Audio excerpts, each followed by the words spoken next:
السلام عليكم. ازيكم عاملين ايه؟ يا رب تكونوا بخير. في الفيديو ده انا هتكلم على حاجه هي ممكن تكون بين بوينت، ممكن تكون حاجات وجعت ناس فعلا يعني، وعدت عليها ناس منهم انا يعني، وممكن تقول كده ايه اتعلموها بالطريقه الصعبه. وفي ناس كتير قوي عدت بحاجه زي كده طبيعي يعني، بس في ناس كتير قوي بتنسى ان هي عدت بحاجه زي كده، وبس ايه بتحاول ترجع للي هي خسرته علشان بس ايه تبقى حياتها كويس تاني، فبتنسى الدرس المستفاد اصلا. وايه هو؟ ان انت تبقى مش الدرس اللي انا هتكلم فيه، ان انت فجأة انت الناس كلها بتبعد عنك، انت تحس ان انت ايا كان بقى من يعني لدرجة مكروه، او ان انت بس حاسس ان الناس محدش قريب منك، محدش حاسس بيك. ودي حاجات يعني ناس كتير قوي عايشة بيها في الدنيا، عايشة كل يوم كده. فانت مش لازم تعدي بعد الشر موت حد، او بحاجات اكستريم كيسز ان الناس كلها فجأة تكرهك، او ان انت فجأة تحس ان انت مالكش حد في الدنيا دي، او ان انت محدش طايقك او مش لازم يبقى في ميجر ايفنت في حياتك يرزعك بالقلم كده، يحسسك ان انت ايه ده، ايه الدنيا دي، فاهم؟ انت كبني ادم محتاج تعرف ان انت في الدنيا دي ربنا ودينك هما نمبر 1. فساعات انت لو معتمد او متعلق، معرفش متعلق دي كلمة صح ولا لا، بس متعلق يعني بناس، مش هقولك مش المفروض تتعلق بناس، بس متعلق بزيادة عن الطبيعي، ربنا بالمعنى الحرفي ممكن يبعدهم عنك، من باب ان انت يكون عندك enlightenment، من باب ان انت تعرف وتركز وتكتشف ان انت مقصر، وان انت في حياتك تبقى احسن بكتير واقوى بكتير لما تكون معتمد بس على نفسك وربنا، او هي بتتقال على ربنا الاول وبعد كده على نفسك يعني.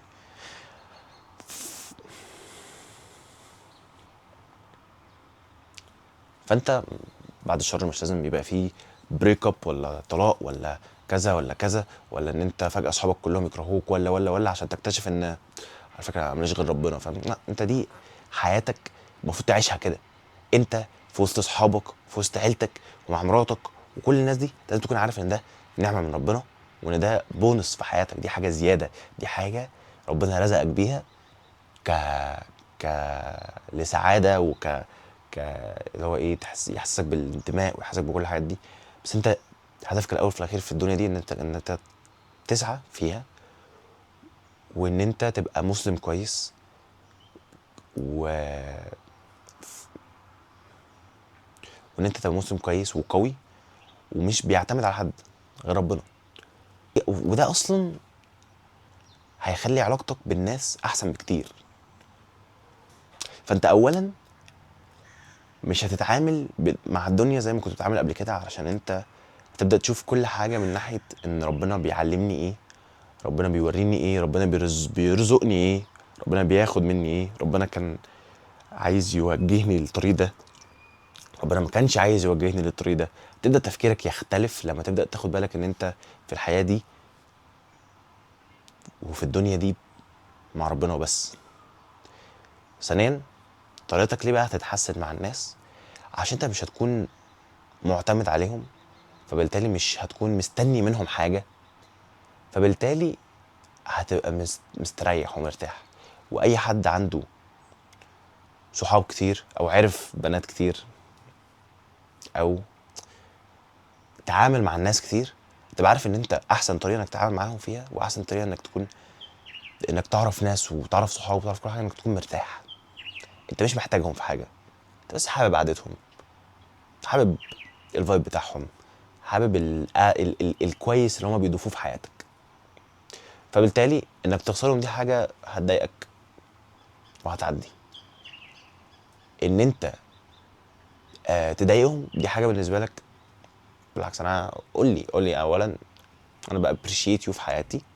ثانيا انا كبني ادم مش عايز اكون بضايق اللي حواليا، فانت اللي انت هتقوله ده هيعلمني انا شخصيا. يعني هو كان متضايق مني ان انا مثلا سوحته في حاجه، فانا محتاج اتعلم ان انا ابقى قد كلامي وان انا ما اسوحش حد، ودي حاجه غلط. فاهم؟ هي كده. فانت في الدنيا دي انك تكون مرتاح ده بيخليك بيأتراكت الناس، وبيأتراكت الحب، وبيأتراكت الصداقه، وبيأتراكت كل حاجه. انك تكون مرتاح، انك تكون مش معتمد عليهم، مش مستني منهم حاجه، فبالتالي تعرف ايه تحبهم وتقضي معاهم وقت unconditionally. يعني مفيش كونديشن، مفيش انا لازم لما انزل مع صحابي يفكوا عني لو في حوار يا دي. فاهم؟ مش لازم ان انا انزل مع مراتي يبقى لازم مش عارفه ايه وايه وايه. انا مرتاح مع نفسي، فبالتالي انا مش محتاج حاجه من حد. فبالتالي انا علاقاتي مع الناس هتبقى قد ايه مريحه، وهعرف ابقى بني ادم مريح كمان بالنسبه لهم. ومن هنا اصلا بيجي حب الناس. انت ربنا بيرزقك حب الناس ده عشان انت اعتمادك الاول والاخير على ربنا، وانت عارف ان الدنيا دي هي ما بينك انت وربنا، وان انت الدنيا تجيبك كده. سبحان الله والحمد لله. الدنيا تجيبك كده تقول لا حول ولا قوه الا بالله، وانت صابر، وانك عارف ان ربنا ايا كان بقى بيختبرك او بي او مثلا ما ادكش حاجه انت كنت بتسعى لها وعايز فيها عشان عايزها، يعني علشان هو عارف اللي فيها، هو عارف يعني اللي هو من الاخر لعله خير. هو ربنا هيكون عايز لك الخير، فانت بالتالي ما خسرتش حاجه. وان انت على طول واثق في ربنا من الاخر. يعني انت عارف وعالم ان ربنا ليه بلان وليه لسن وليه حاجات. هو ادرى، ربنا ادرى باللي هو بيعمله، واللي هو بيوريهولك، واللي هو بيخليك بيختبرك بيه، واللي هو بيرزقك بيه وكده. بس فهي دي نظرتك للحياه وللناس المفروض تبقى عامله كده. انا بحاول على قد ما اقدر نظرتي تبقى عامله كده، ودي مش متخيل قد ايه مريحه في انك تعيش كده. انت حتى الناس لما تضايقك مش هتتضايق قوي يعني. وكمان هتبدا تاخد بالك ان انت في ناس مش بتزود في حياتك حاجه، هي اكشلي بتاخد من نفسك طاقه، وبتشجعك لحاجات وحشه، وبتلهيك عن الدنيا والسعي والعباده. نظرتك للحياه تختلف. يعني فكر في الحوار اكتر، حاول تعيش بيه. انا على قد ما اقدر بحاول اعيش بيه وبس. طبعا ربنا معاك في الدنيا بالمعنى الحرفي، ربنا معاك في الدنيا. ف تخليش اي حاجه ليها مكان في قلبك اكتر من ربنا بس. وهو ده الفيديو، هو دي الفكره. اشوفك الفيديو الجاي ان شاء الله، وربنا يرزقك باللي بتسعى له، وربنا يرزقك احسن حاجه، وربنا يقويك ويهديك ويقوينا ويهدينا كلنا ان شاء الله.